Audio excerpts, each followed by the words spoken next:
It's about the view. It's become like a medical hospital that displays human misfailure. Like, it's like here, let's look at this political oddity.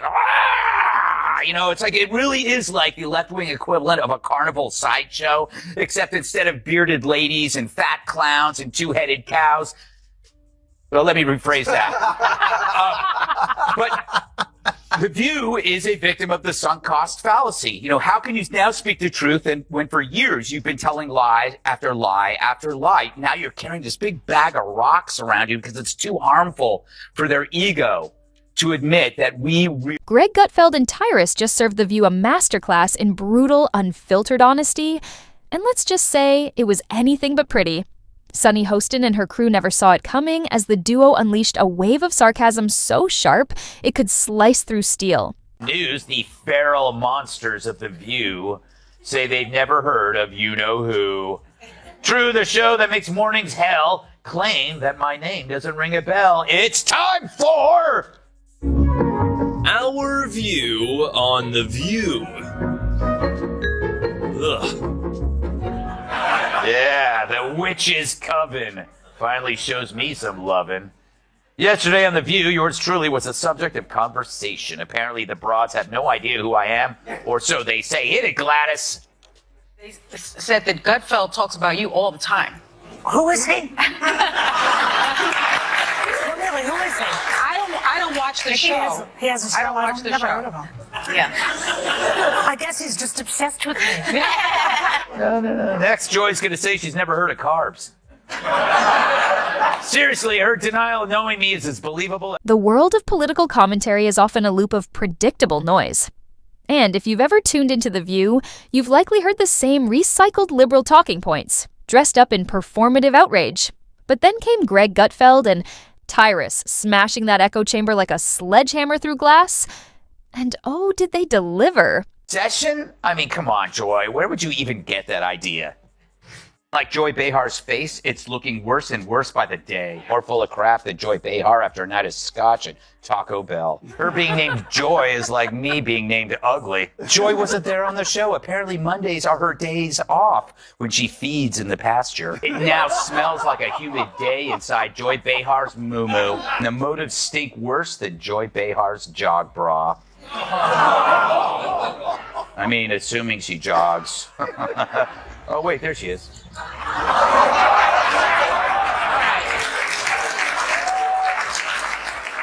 She has a point. Maybe I am obsessed, but some people are obsessed with Bigfoot, and they don't get to see him on TV every hour. With the precision of a guided missile, Greg and Tyrus unleashed hit after hit, dismantling The View piece by piece, while its hosts scrambled for anything resembling a coherent comeback. The best part? They weren't even in the room. It was all the chaos of The View imploding, with none of the usual exhausting self-righteousness. Know who just stunk up The View?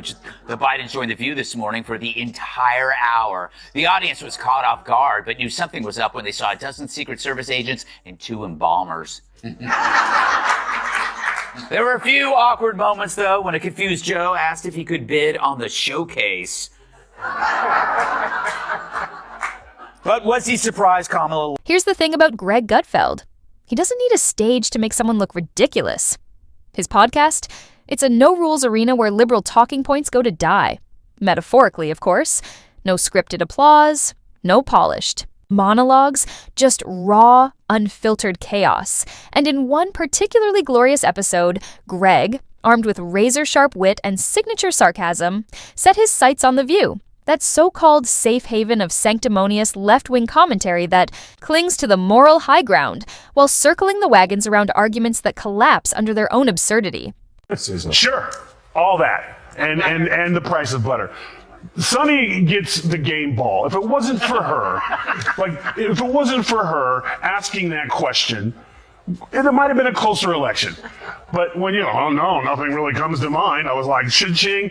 Listen, they're bitter, they're angry, they're entitled. They also should be. This should have been a reset for everyone who pushed lies and misinformation for the last. They called him Hitler. They call these things. America rejected them, and instead of coming back and saying we lied, They instead are now doubling down. So let her keep doing it, because if she keeps that up, we're going to keep getting the Senate and probably the House and the White House, because people see right through your lies. So keep doing what you're doing. Game. In Gutfeld's world, going after The View is like tossing raw meat into a pit of wild hyenas. Not only do they tear it to shreds, but the carnage that follows is pure comedic gold. Greg's humor isn't just sharp, it's savage artistry. He doesn't merely mock The View with snide one-liners, he surgically dismantles their hollow, self-congratulatory moments with precision.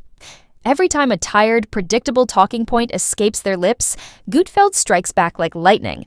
Fast, brutal, and impossible to ignore. But it's not just about cheap laughs. He's spotlighting the absurdity of a media machine built on the delusion that it alone speaks truth. It's a circus, and honestly, it should come with a warning. Enter at your own risk, and be prepared to leave with your dignity in tatters. With the subtlety of a wrecking ball, Greg opened fire on their sacred cow: political correctness. The View's obsession with inclusivity is, as he put it, laughably exclusive. They preach tolerance, but can't sit through a dissenting opinion without collapsing into eye rolls and sighs. Their idea of diversity: a Democrat from California debating a Democrat from New York? Cute, but the stakes are higher than they pretend. And Gutfeld? He's not just poking holes, he's torching the whole tent. Brains are small. But who's the dumbest one of all? True, none of them are in Mensa, but who's the most densa?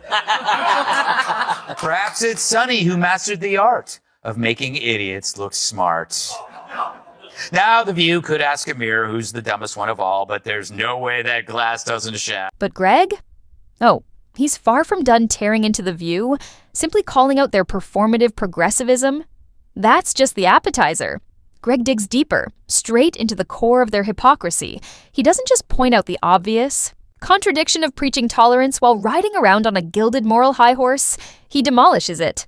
Because according to The View, tolerance only applies if you parrot their beliefs word for word. Step outside their cozy, pre-approved worldview, boom, you're instantly slapped with the "you're wrong, now shut up" stamp. Disagree? Prepare to be steamrolled by a monologue soaked in self-congratulation, righteous outrage, and enough smugness to fill a stadium. They don't want conversation, they want submission. Alternative viewpoints? Not welcome. What Greg exposes is the formula behind their facade, a carefully choreographed echo chamber where everyone claps, nods, and repeats the same tired lines like it's gospel, all while patting themselves on the back for being open-minded. But the truth? They're not debating. They're performing. And Greg is there to pull back the curtain, mic in hand, and say what most people are thinking. This isn't discourse. It's delusion. Not even that. In The View, you don't need to find Trumpers. You need to fire your race baiters. Yeah. You need to fire the two races. You've had people. You had a McCain on there. You've had people on there before, and you ran them off. Mm-hmm. So the racist ones who want to stick to this, Whoopi and Sonny, and was it Bette Midler? What's her name?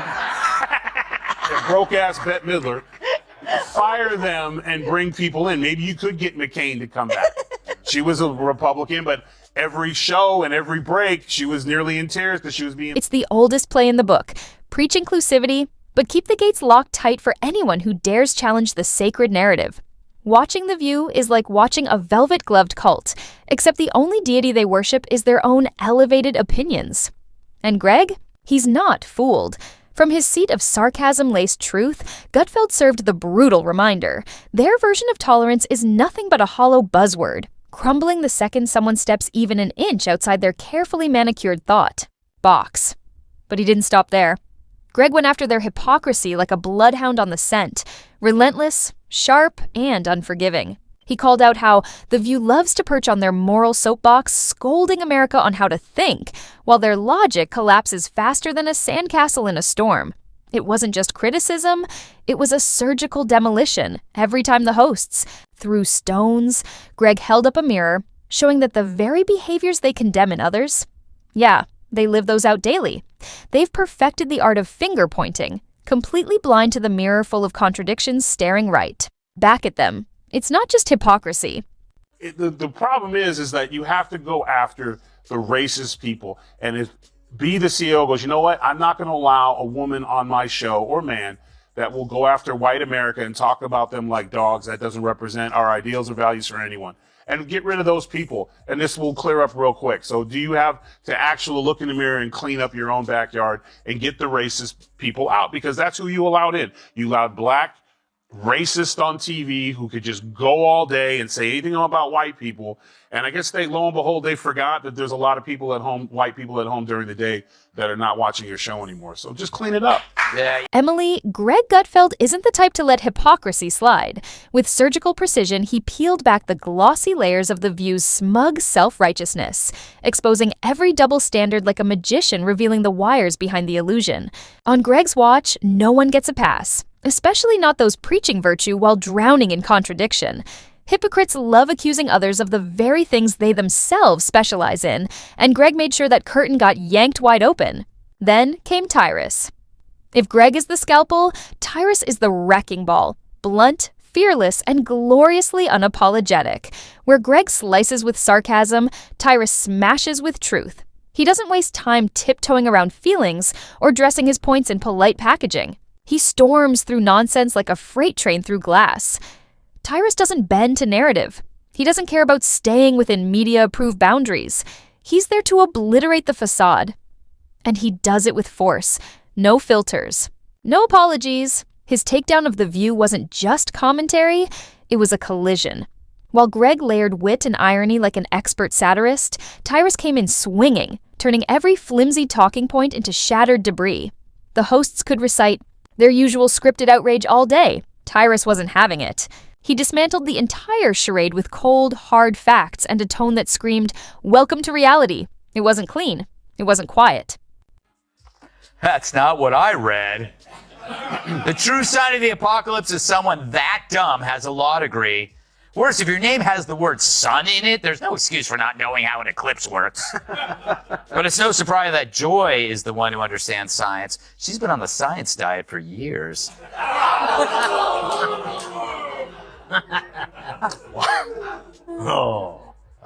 They're turning on me.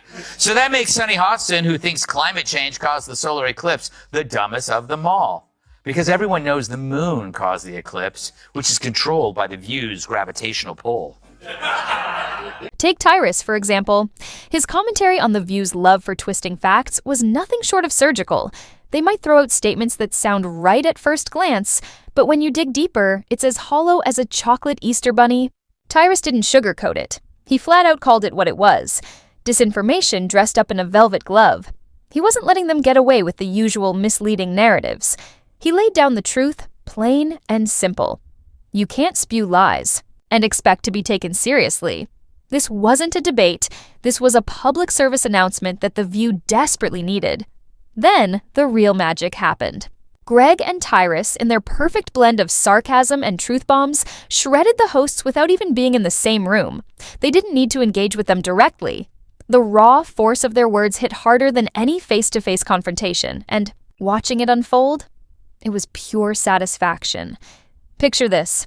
The View hosts, safe behind their desk, looking around at each other like they'd just been caught stealing cookies, but nobody was there to catch them. It's the kind of moment where you hear a joke you don't quite get, but you know exactly what's going on. People have to wonder, where does Sonny Hostin get her opinions? Yeah. Like you said, and it's obviously from her husband. She has to tell her what to say in The View, because without it, she's got nothing up there. She's not very bright.